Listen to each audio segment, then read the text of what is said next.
are all new tracks in Kendrick's top 10 Baby Keem produced.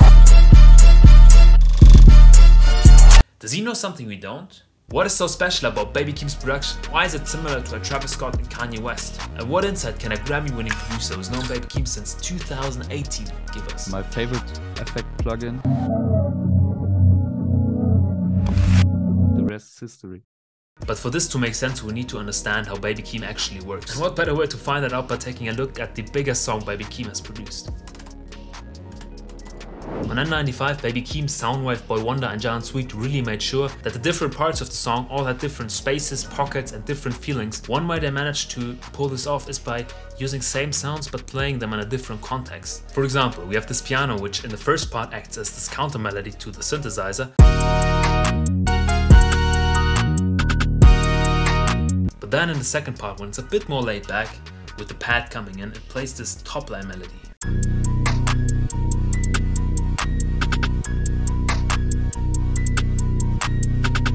But the elements which really make a difference are the drums.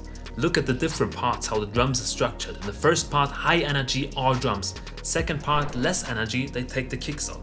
And then third part, completely slowed down. No high end, no nothing.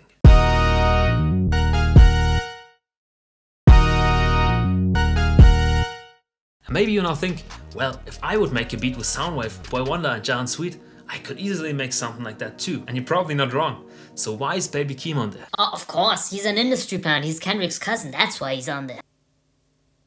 Baby Keem is more like a Travis Scott or a Kanye West who are all really capable of creating a dope beat, but that's not their biggest strength. Their biggest strength is bringing really talented people together and finding the thing they do best, then elevating that and merging all of those pieces together into this beautiful song. And all three of them have a different approach to that.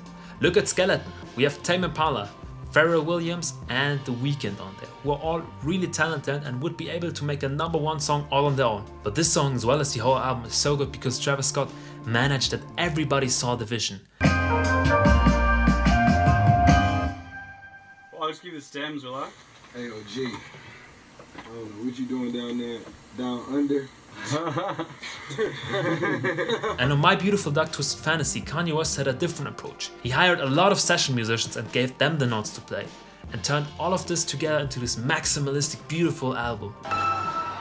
So Kanye West and Travis Scott act more as a conductor than a beat maker. And check out this footage that I just found of Baby Keem making a beat live.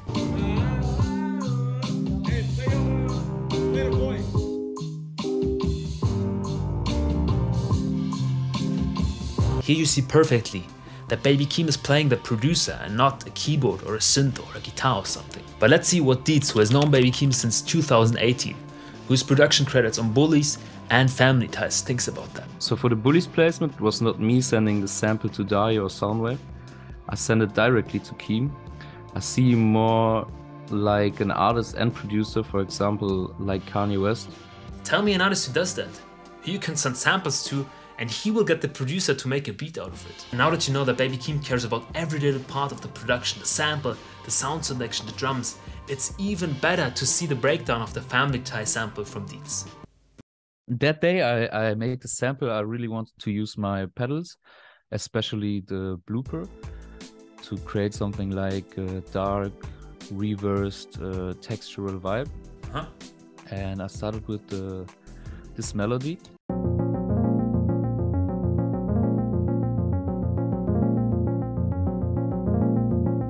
After that, I used 2 one-shots from the pegs of the 44th floor, and I made this melody.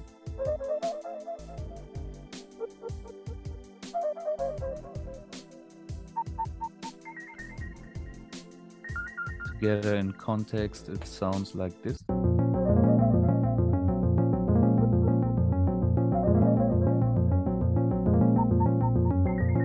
So for the first one, as you can see, I didn't use a lot.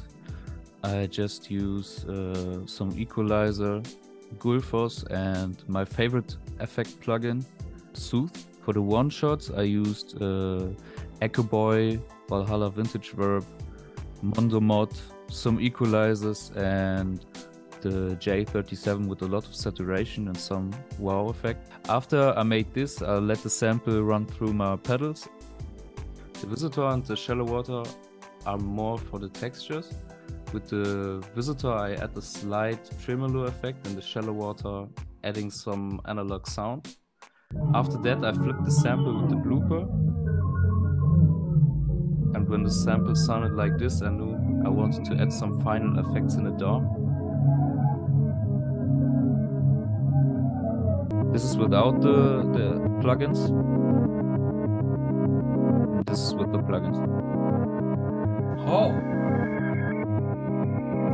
And if you want me to get more people on this channel, do the YouTube thing, subscribe, share, all of that. The bigger this channel grows, the more attractive it is for producers to get on here. For this one, I just use some equalizer, Gullfoss, another equalizer just for the frequencies, and again Soothe.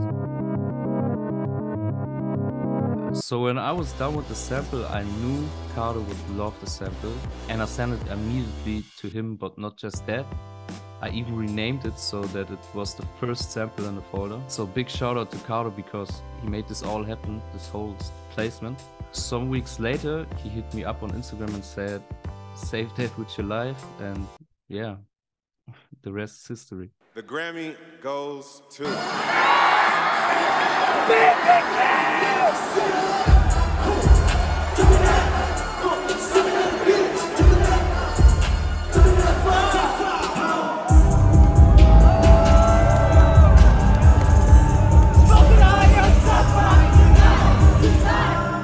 Another producer / artist genius is Kanye West, and with Graduation he has made one of the best hip-hop albums of all time. If you want to know why it sounds so anthemic, check out this video. Smoking on your top 5 tonight.